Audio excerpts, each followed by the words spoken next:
Hi everyone, it's Darlene. Welcome back for another card video. Today I've made a contemporary kind of looking card using the Stampin' Up's Festival of Trees out of the new holiday catalog. And this set comes with a matching punch, which is great for making multiple Christmas cards. It's really super easy. And then I'm combining it with the My Favorite Things mod borders. So the first thing I'm going to do is take a piece of white cardstock and I'm going to punch out these trees. And I'm just going to randomly do them. I'm going to have one hanging off the edge on the left hand side, and then I'm going to put the next one up a little higher, and I kind of push it as far as it would go, and then one just kind of more lower on the card, so just a little bit of gap between the bottom and the tree. And once I've got that done, I'm going to take two of those. I'm going to emboss those later.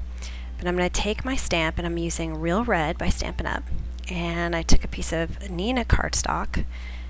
Now I wanted the trunk to be black, so I'm just coloring that in with a Stampin' Up marker. Now I'm going to stamp it down, and then I realized it did not look so good because I didn't use Stampin' Up paper. So I went back and used Stampin' Up paper, which works best with the Stampin' Up stamps. This is just Whisper White. Going through the same process, stamping it down, and now I'm going to show you the difference. So you can see how it's kind of dotted. It didn't come out very well on the left hand side, and on the right hand side it's really solid. And some of that is a factor of it's the second time I stamped it, and I always get a better image the second time I use a clear stamp, so part of it's that. But anyway, so I'm going to punch this out and move on to the next set of trees, which is just going to be out of Real Red cardstock. And now I'm going to take these two that I punched out. This is just a piece of scratch paper, and I'm going to adhere them with just a little dot of adhesive just to keep them from moving around, and that way I don't have to touch them when I emboss them. And I'm just going to put some Versamark ink on there, and then I have this embossing pearl in silver. It's made by Ranger, and it's a whitish embossing powder that has a pearl shine to it. It's really, really pretty. It's good for snowflakes too. Anyway, I really like it. It's got a nice little texture to it. So I'm going to heat it to set it, and you can see how it gets all shiny. I'm going to show you up close here in a second. See, it's really nice. It's got a pearl look. And so when I do this, I just take a paper piercer and gently just pull it up. And because I just use a tiny little bit of adhesive, it should come right off. I trim this piece of white cardstock down about ½ an inch from the right hand side, and now I'm just going to take my marker and a ruler, and I'm going to draw some lines, and I wanted them to be straight because this card is pretty clean, so I used a ruler. Now I've got the sentiment from the same set, and I'm just going to use some VersaFine black onyx ink. And then I realized that I should have used Stampin' Up paper for this white panel because I'm using Stampin' Up ink on the bird. So what I ended up doing, as I said earlier, I get a better image the second time, so I went ahead and stamped it on a piece of scratch paper, and then I re-stamped it onto my card. Next, I'm going to take my mod borders and put some Versamark ink on it and stamp it onto some Real Red cardstock, the same one I punched the trees out of, and then I'm going to clear emboss this, and I'm going to get a really pretty tone-on-tone shiny look. And once I've finished heating it up, I'm going to trim it so that it'll fit in that ½ inch spot. So I'm just kind of measuring it out with my eye there to see how much I need to cut. So I'm going to go and cut that back.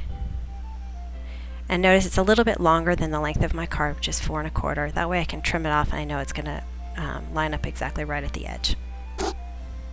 So I've got some Tombow Mono Multi Glue, and I'm just going to glue it on there, and that way I make sure that I can move it around just a tad if I need to. Whereas with the tape runner, once you hit it on the paper, it's stuck there. Trim off the excess with a scissor. And now I'm going to adhere my white panel. So I put a bunch of foam adhesive on the back, and I placed it on there, and then I decided it wasn't exactly perfect. So as long as you don't press too hard, it should come up fairly easily, and then you can just place it down again. I do this all the time. Alright, next I'm going to put those red trees in, and I felt like the best way to do this was to put the glue down on the base and then put the tree on top of it. And then I just kind of pushed the tree through the hole. And because it was glue and not tape runner, I was able to kind of wiggle it around a little bit to make sure that I got it evenly placed right there in the hole. And the paper piercer really helped a lot to kind of push it down in there. And then I'll just trim off that tree. And then finally I'm going to put my trees on top now. So I've got a negative, and then I've got colors in the negative, and then I've got some trees on top. So what I decided to do was take a tape runner and run it right down the center of the trees. And I'm placing them at different heights, so up, down, and kind of a random pattern. And I think if I were to do this again, I probably would be a little bit more strategic in where I put the adhesive. Because you'll see that it kind of sticks a little bit in the hole, and I used a paper piercer to kind of pull it up a little bit. You can see I'm going to grab my paper piercer right there. So it might be better to sort of put the glue where it needs to be. Anyway, but I think it's fine, and I really like the look of this card. It's kind of different for me. So I hope you enjoyed it, and I will see you next week. Thanks for watching.